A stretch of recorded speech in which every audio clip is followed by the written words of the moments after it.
you? How dare you? How dare you? How dare you? How dare you? How dare you? How dare you? No, no, no, no.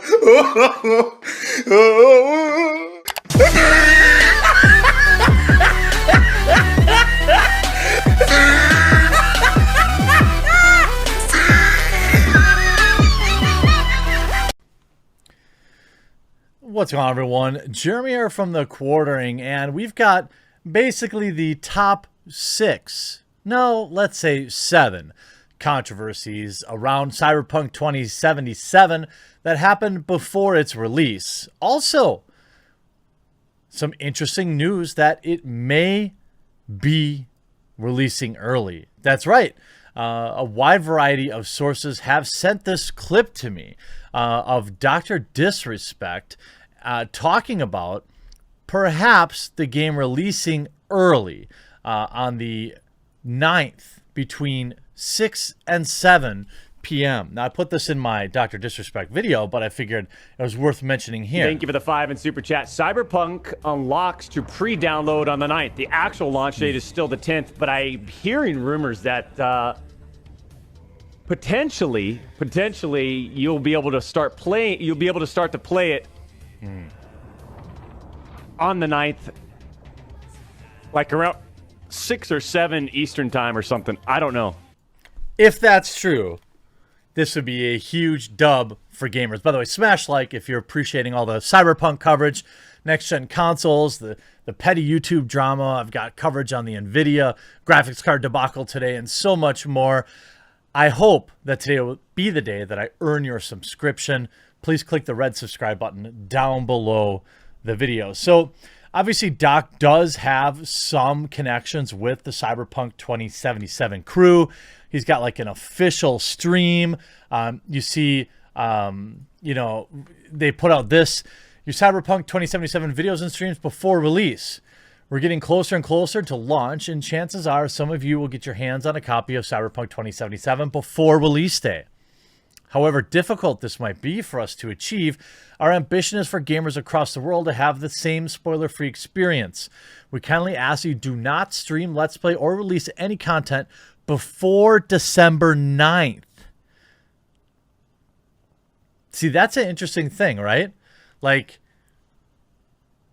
December 9th, they mention in this as well.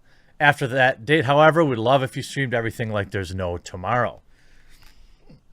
Maybe that truly means that it is coming out early. Now, Doc does have an official Cyberpunk stream that is set on for the 10th.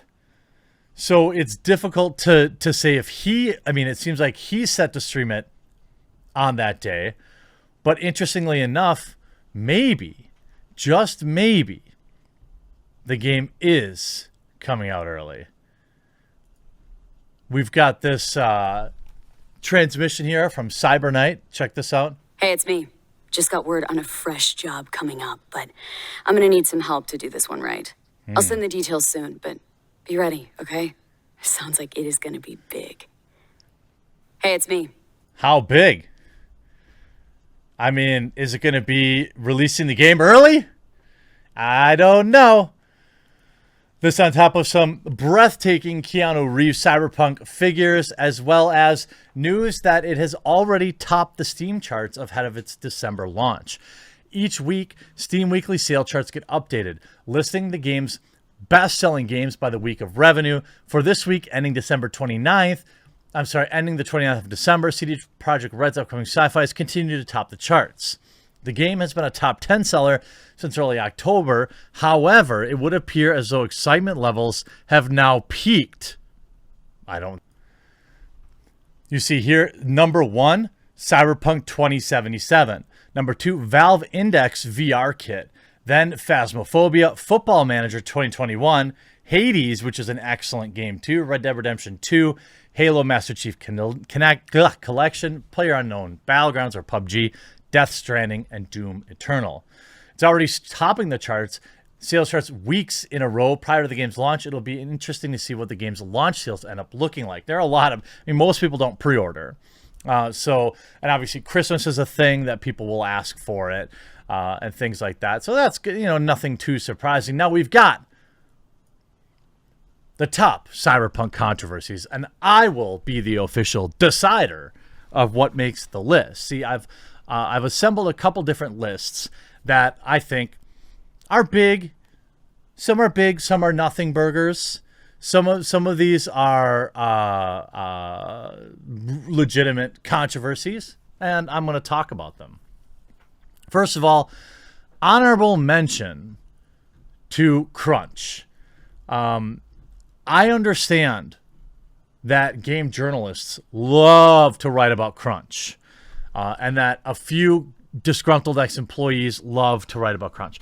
Also, I understand that crunch sucks, and that I know I have a lot of video game developers that watch my videos, and employees and programmers and things like that. I 100% feel for you, but game journalism has ruined that. Because quite frankly, it seems like they always have a handful of like 10 or 11 former employees who definitely aren't disgruntled ex-employees. And you look at what they did to CD Projekt Red, where they pretended that the employees were outraged about crunch, when in fact they volunteered to work overtime to get it done on time. You don't think that employees want the game out? Certainly there are huge bonuses laying on the line for getting this game out, sales targets, things like that. And obviously, I don't know, this is probably a dying thing these days, but how about pride in craftsmanship and pride in the product you're going to put out? So no, crunch will not be in the list. Number one, in no particular order, of course, will be the numerous delays. Obviously, with the first official date being April 16th, now finally getting the game 9 months later. Well, can I do math? I don't think I can. So 8 months later, that's a legitimate delay. And it wasn't just one delay, but it was numerous delays.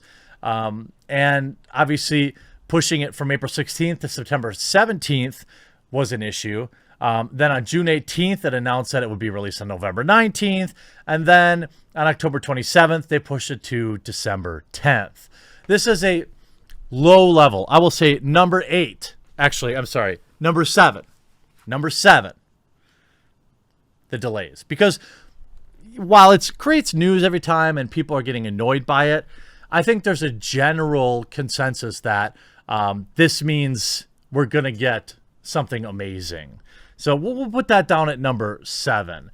Then we had the Xbox, PS4, Xbox One controversy. When news broke that the most recent Cyberpunk 2077 delay was partially attributed to the struggles of launching the game across so many platforms, it didn't take long for some fans to worry about the PS4 and Xbox One editions. Why? Well, some people expressed concern that previous gen versions of Cyberpunk may hinder the day one quality of next gen. I don't think so. I think that this is also a nothing burger. People are just mad. Now, the gender tweet. Now we're getting into the spice. This may be a top contender. This was a tweet made by a friend of mine. Actually, I have to be very sure. I'm not sure if he made this tweet. I don't want to say that. The gender tweet. This was a big deal because it happened on Twitter, and they're not allowed to make jokes there. The tweet itself was sent in the midst of a greater debate over the use of the term and whether or not it had become a way to mock trans people. It's not. It's a way to mock like social justice warriors who obsess about this stuff. Basically, there was some concern that Cyberpunk 2077 used the term was meant as an insult. They replied to, "I want more guys," with, "Did you just assume their gender?" Sorry to all those offended by one of the responses sent out by our account earlier. Harming anyone was never our intention. At the noted time, The controversy was amplified by another incident in which GOG, a digital store owned by CD Projekt Red, tweeted a gif of a postal character urinating on the tombstone that read Games Journalism on August 28th, 2014. The date is believed to be a reference to Game. Of course. I'm going to put this top three controversy. When we get to the end, we'll decide on the actual list. Then we have the transgender poster. This was a big deal.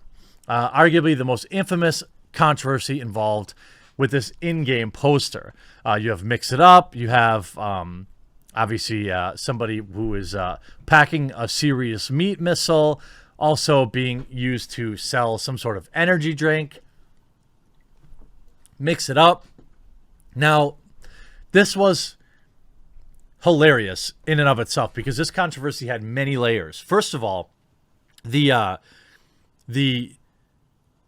artist who drew this intended this to be inflammatory. The artist came out and said, in a world where, basically you can be whoever you want or whatever you want, this is what corporations will do. And people got offended saying oh my God, this is spicifying trans. No, this is exactly what corporations, they're doing it right now. The poster showcased a trans model advertising a soda with slogans could be interpreted as references to trans people. Given that the poster was circulated shortly after the aforementioned tweets, some felt it was another example of CD Projekt Red using trans people as a punchline. In an interview with Polygon, the artist who designed the poster explained the process. Personally, for me, this person is attractive. I like how this person looks. However the model is used, their beautiful body is used for corporate reasons. They are displayed there just as a thing, and that's the terrible part. The artist also stated that she had no intentions of directly offending people, but did note that she was aware the imagery was inherently provocative. I would say it was never the intention to offend anyone. However, with the image of this over-spicy person, we did want to show how this is bad, and that's it. Top three contender. Then the gender choice character maker. Cyberpunk would find itself at the center of a gender-related controversy. This one was a bit different than others.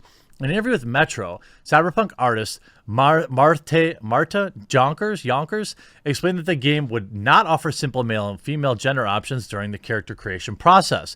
You don't choose I want to be female or male, you now choose body type. This is not unique to Cyberpunk. You see this in most Ubisoft games and things like that. I thought that this is fine. At the time, maybe it felt like it was pandering, but ultimately, this is probably the way that things are going in the future. The Animals and the Voodoo Boys. This is a top three candidate for me. The reveal of Cyberpunk 2077's gangs caused some to question whether or not the game was relying on racial stereotypes. The debate focused on two gangs, the Animals and the Voodoo Boys. Some felt that the Animals name was intended as an insult directed towards a gang that appeared to be largely comprised of people of color. As for the Voodoo Boys, there were concerns that the gang's name, design, and background were designed to exploit racial and cultural stereotypes.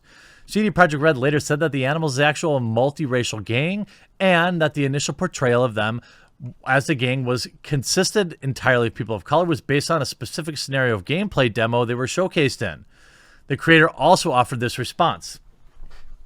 As for the Animals, the whole freaking point is that they think of themselves as powerful, dangerous wild animals.